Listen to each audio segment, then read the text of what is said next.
بسم الله الرحمن الرحيم اللهم لك الحمد كما ينبغي لجلال وجهك وعظيم سلطانك ونصلي ونسلم على سيدنا محمد النبي الأمين وعلى آله وصحبه أجمعين.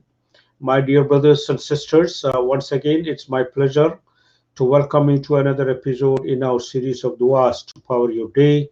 We are speaking about zikr and more especially the etiquettes of dua. This is the third in that series.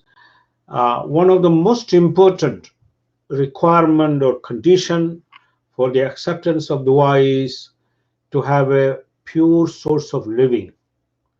This is a very, very critical point for us to know, and the Prophet has stressed this in a very important tradition, authentically reported from him. He said, Ayyuhan nas, inna Allah tayyibun la yaqbalu illa tayyiba.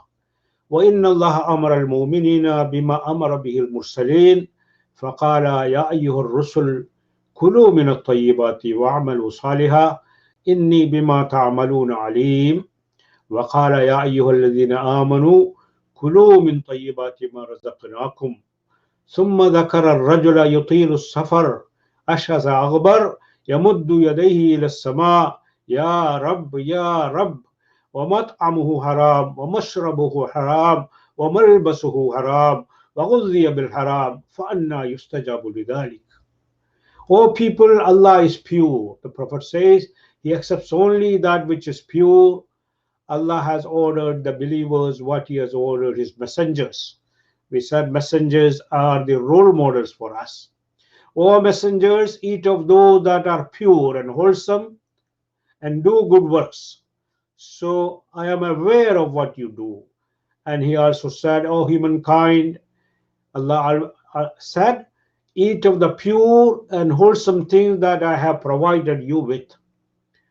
Then the Prophet illustrated the point, the critical importance of having a lawful or pure source of living.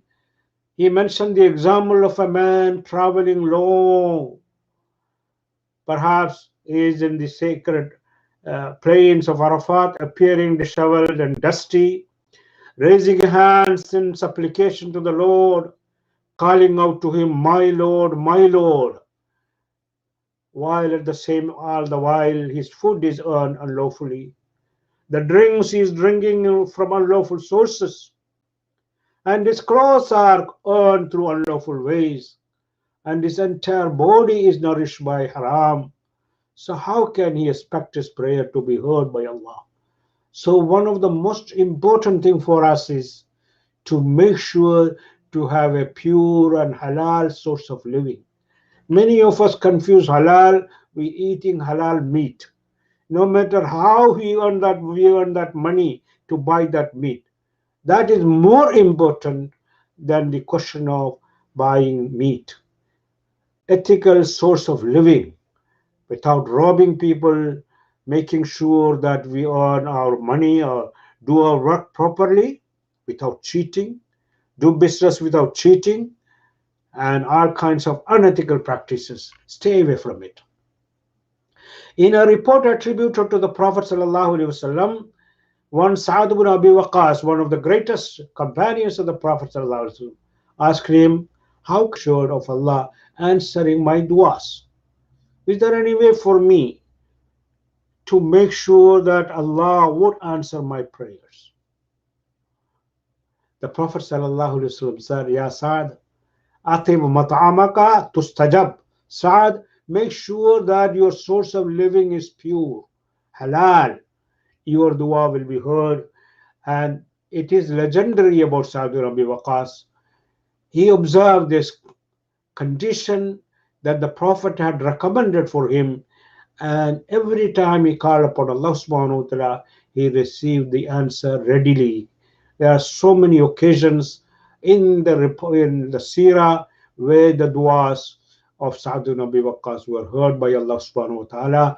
So this is not just for Sa'd, this is for each and every one of us, because the Prophet said, this is the commandment Allah has issued to his messengers, to have halal source of living, ethical source of living.